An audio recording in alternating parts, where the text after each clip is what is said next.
Channel 5 news நேர்களுக்கு வணக்கம். இன்னைக்கு நம்ம பார்க்கக்கூடிய விஷயம் என்னன்னா, இந்தியா டுடே சார்பா கருத்து கணிப்பு வெளியிட்டிருக்காங்க. அவங்க என்ன சொல்லியிருக்காங்கன்னா, திமுக தான் மறுபடியும் ஆட்சிக்கு வரும் அப்படிங்கிற மாதிரி அவங்களுடைய கருத்து கணிப்பு வெளியிட்டிருக்காங்க. வழக்கமா திமுக கொண்டாட ஆரம்பிச்சிட்டாங்க. அவங்க சேனல்ல, அவங்க மீடியால, அவங்க சம்பந்தப்பட்ட மீடியாக்கள் எல்லாம் போட்டு இது பண்றாங்க. ஏன் இந்த கருத்து கணிப்பு திமுகவுக்கு ஃபேவரா வழங்கப்பட்டுச்சு? இதுக்கு முன்னக்கூட்டி கருத்து கணிப்பு வந்தா கருத்து திணிப்பும்பாங்க. ஆனா நான் இந்தியா டுடே கருத்து கணிப்பு வச்சு நான் சொல்ல வரல. நான் யாருக்குமே சொல்லியிருக்கிறேன், திமுக தான் திரும்பவும் ஆட்சிக்கு வரும்ட்டு. ஏன்னா அந்த கட்டமைப்பு இப்போ அவங்க கரெக்டாக வச்சிருக்கிறாங்க. நீங்க பல்வேறு ஊழல் குற்றச்சாட்டு இருந்தாலும் சரி, இடி அனுப்பினாலும் சரி, அனுப்பி என்ன பிரயோஜனம்? இப்போ வரைக்கும் ஒரு பிரயோஜனமும் இல்லை. உச்சநீதிமன்றமே அவங்களுக்கு ஃபேவரா தான் தீர்ப்பு கொடுக்குது. செந்தில் பாலாஜி மேல இல்லாத வழக்கு கிடையாது. கிட்ட நெருங்கும்போது கரெக்டா திமுக சாதிச்சுட்டு போயிருது. அந்த விஷயத்துல அவங்க சாதிச்சிருக்காங்க. ஏன் இன்னொரு விஷயம் என்னன்னா, திமுக தான் வெற்றி பெறக்கான காரணம். இன்னொரு விஷயம் என்னன்னா, வலுவான ஒரு தலைமை ஆளுமை இல்ல, இப்ப வரைக்கும் இல்ல. இதை ஒத்துக்கிட்டு தான் ஆகணும். ஆனா என்ன சொல்றாங்கன்னா, இவங்கெல்லாம் கூட்டணி சேர்ந்து ஓட்டை பிரிச்சிருவோம் அப்படிங்கிறாங்க. நீங்க ஓட்டை பிரிக்கிறீங்க, ஓட்டை பிரிக்கிறதுனால யாருக்கு லாபம்?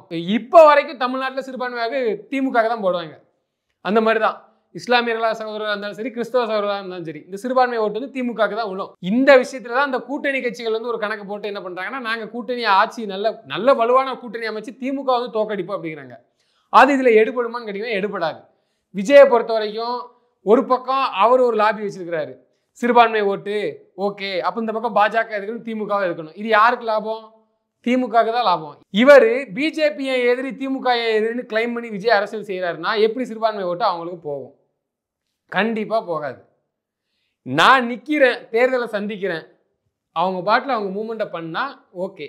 ஆனா என் எதிரியே பிஜேபி தான் கிளைம் பண்றாங்க, அங்கதான் சந்தேகமே வரும். திமுக வழக்கம் போல அவங்க லாபி பயன்படுத்துவாங்க. சீமான் அவர்கள் என்ன சொன்னாங்கன்னா, பிஜேபியோட கைக்கூலி சீமான் அவர்கள், அதுக்காண்டே ஒரு தேர்தல் நிற்கிறாரு அப்படின்னு சொல்லி திமுக எப்படி போன ரவுண்டு சட்டமன்ற தேர்தலில் ஓட்டு வாங்கினாங்களோ அதே லாபியை கையில் எடுப்பாங்க. சூழலும் அப்படிதான் அமையும்.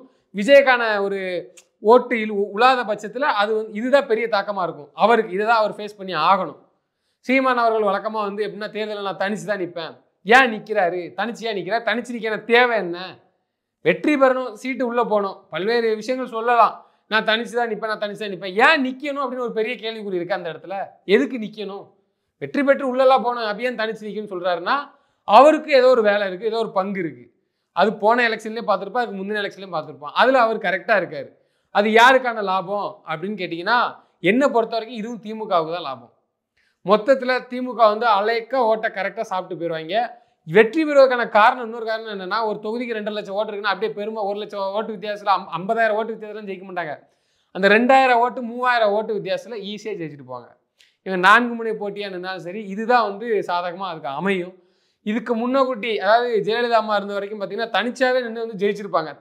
தனியாக நின்னே கூட்டணி இல்லாமல் அசம்பிளி எலெக்ஷனுக்கு வெற்றி பெற்றாங்க. அந்த பருப்பு இப்போ வேவாது. ஏன்னா அதுக்குண்டான ஆளுமையான தலைவர் இல்லை.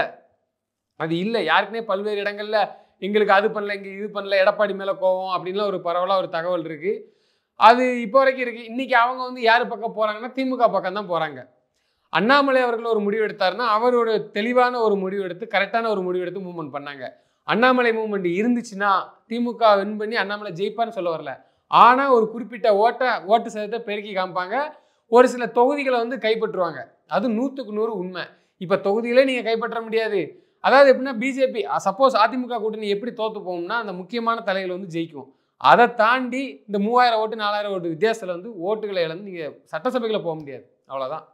இதுதான் மிஞ்சுமே தவிர, திமுக லேஸில் அடித்து அழகாக அடுத்த ரவுண்டு ஆட்சி பிடிக்கக்கூடியான வழியை ஏற்படுத்தி விட்டுருக்காங்க. அது 2 பேருமே பொறுப்பு தான் இருக்குது. பாஜகவும் பொறுப்பு தான், அதிமுகவும் பொறுப்பு தான் இப்போ இருக்க சூழ்நிலை. அதாவது அண்ணாமலை இருக்கும்போது அவர் மூவ்மெண்ட்டில் போயிருந்தீங்கன்னா என்ன நடக்கும்னா, ஜெயிக்கிறமோ இல்லையோ அந்த நாடாளுமன்ற தேர்தலில் 18% வாக்கு, அதை தாண்டி ப்ளஸ் இப்போ எப்படி 2026 எங்கள் டார்கெட் இல்லை, அடுத்த சட்டமன்ற எலெக்ஷன் தான் எங்கள் டார்கெட்னு எப்படி பாஜக சொல்லுதோ அதுக்கான கட்டமைப்பு மிக வலுவாக அமைச்சு கொடுத்துருப்பார் திரு அண்ணாமலை அவர்கள். அதுக்கான வேலைக்கு இப்போ ஆப்படிச்சுட்டு போன மாதிரி தான் இருக்குது. திரும்ப ஒரு மறுபடியும் அவர் திரும்பவும் பாஜகவுக்கு செயல்பட்டு அதை பிடிக்கணுங்கிறது அது பார்க்கலாம், வரக்கூடிய காலத்தில் பார்க்கலாம். ஆனால் அதற்கான வேலையை நீங்கள் இப்போவே போட்டிருக்கணுமே, அந்த இடத்துலையும் கோட்டை விட்டாங்க. எனவே அதிகபட்சம் போனால் சொன்ன மாதிரி பாஜக உடனே அந்த இடி ரைடுக்கு பயந்து போய் 4 சீட்டை எங்களுக்கு ஒரு 20 சீட்டாக ஆக்கி கொடுங்க, இல்லை ஒரு 15 சீட்டாக ஆக்கி கொடுங்க, 15 சட்டமன்ற உறுப்பினர் எங்களுக்கு உள்ளே போகணுங்கிற வேலையை வேணுமா, டீலிங் வேணுமா பேசியிருப்பாங்க. அது வேணுமா திமுக செஞ்சு கொடுக்கும். அவங்களுக்கு தொகுதி போகிறத பற்றி பிரச்சனை இல்லை, ஆட்சியில் அவங்க இருக்கணும். அதிகாரத்தில் அவங்க இருக்கணும். அதுதான் திமுகவுடைய கான்செப்ட். கூட்டணி கட்சிகளுக்கு வந்து கரெக்டாக வந்து வெட்டி விட்டுருவாங்க. இப்படி இங்கே போவா அங்கே போவாங்கிற இடத்துல கரெக்டாக சொல்லிட்டு விட்டுருவாங்க. அது பக்கா தெளிவில் திமுக மூவ்மெண்ட் பண்ணிட்டு இருக்கு. அதனால அந்த கருத்து கணிப்பும் கூட அவங்க எந்த அடிப்படையில் சொன்னாங்கன்னு தெரியல. எனக்கு தெரிஞ்சு இந்த கருத்து கணிப்பு சரியான கருத்து கணிப்பு நான் சொல்லுவேன், உறுதியாக சொல்லுவேன். எனவே திமுக தான் அடுத்த ரவுண்டு ஆட்சிக்கு வரும். அதற்கான சூழலை வந்து பாஜகவும் ஏற்படுத்தி கொடுத்துருக்கு, அதிமுகவும் ஏற்படுத்தி கொடுத்துருக்கு.